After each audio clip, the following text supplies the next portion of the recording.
क्या वाराणसी से मोदी नहीं लड़ेंगे चुनाव? काशी जाकर क्या इतना बड़ा ऐलान? सुनते ही विपक्ष मनाने लगा जश्न। राहुल के अमेठी से चुनाव लड़ने पर भी सस्पेंस है। क्या शुरू होने से पहले ही प्रियंका का करियर खत्म करने की है तैयारी? जैसे शिवराज की लाडली बहनों ने जिताया मध्य प्रदेश, वैसे ही मोदी को तीसरी बार पीएम बनाएंगी लखपति दीदी।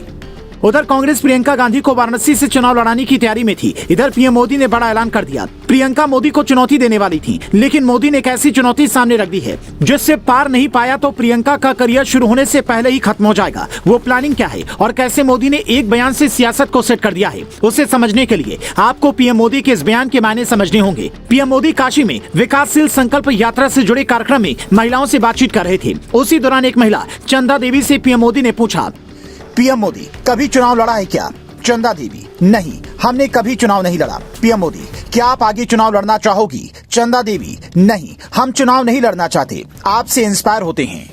इसके बाद पीएम मोदी कहते हैं कि आप लखपति दीदी बन गई हैं। हमारा सपना देश में 2 करोड़ लखपति दीदी बनाने का है। पीएम मोदी के इतना कहते ही वहां सभा तालियों से गूंज उठती है, जिसके बाद कई दिग्गज ये कह रहे हैं कि जैसे शिवराज को लाडली बहनों ने मध्य प्रदेश जिताया, वैसे ही पीएम मोदी को तीसरी बार लखपति दीदी प्रधानमंत्री बनाएंगी। वैसे भी पीएम मोदी ने चुनाव से कुछ महीने पहले जिस तरह से महिला आरक्षण वाला कानून बनाया है, उससे साफ पता चलता है कि 2024 में चुनाव में महिलाओं की भूमिका बड़ी होने वाली है। इसलिए विपक्षी पार्टियां भी उसी हिसाब से तैयारी में जुट गई हैं। करीब 3 महीने पहले जब अजय राय से ये पूछा गया था कि क्या प्रियंका गांधी वाराणसी से चुनाव लड़ेंगी, तब उन्होंने कहा था अगर प्रियंका गांधी वाराणसी से चुनाव लड़ेंगी तो कांग्रेस का हर कार्यकर्ता उन्हें जिताने के लिए जी जान लगा देगा। इससे पहले प्रियंका के पति रॉबर्ट वाड्रा ने भी ये कहा था कि प्रियंका गांधी को पहले ही संसद पहुंच जाना चाहिए था, वो इसकी हकदार है। जिसके बाद सवाल उठे थे कि अगर प्रियंका इसकी हकदार थी तो फिर उनका ये हक छीना किसने? क्या भाई बहनों के बीच में सियासी अदावत चल रही है? राहुल गांधी बीते चुनाव में अमेठी से स्मृति ईरानी से हार गए थे। उसके बाद वायनाड की सीट से सांसद बने तो उसमें भी सांसदी पर खतरा मंडाने लगा।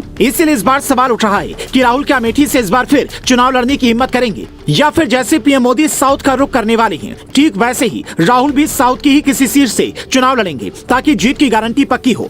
बीजेपी दक्षिण भारत और उत्तर भारत के बीच जुड़ाव बढ़ाने की कई कार्यक्रम करवा रही है। काशी तमिल संगमम में पहुंचे पीएम मोदी ने शायद इसीलिए जानबूझकर ये सवाल पूछा। ऐसी चर्चा है कि मोदी तमिलनाडु की रामनाथपुरम, मदुरई या फिर कोयम्बटूर सीट से चुनाव लड़ सकते हैं। ऐसे में सवाल ये कि केरल की वायनाड सीट को अगर छोड़ दें तो राहुल गांधी कहां जाकर चुनाव लड़ने की कोशिश करेंगे? सोनिया इस बार रायबरेली से चुनाव लड़ेंगी या नहीं? इस पर भी कई सियासी जानकार सस्पेंस जता रहे हैं। ऐसे में सवाल ये उठ रहा है कि क्या इस बार बड़े बड़े दिग्गजों की सीट भी बदलने वाली है? आपको क्या लगता है? पीएम मोदी अगर वाराणसी से चुनाव नहीं लड़ते हैं तो उन्हें साउथ की किस सीट से चुनाव लड़ना चाहिए, या फिर अन्य नेताओं की तरह क्या उन्हें इस बार 2 सीटों पर चुनाव लड़ना चाहिए?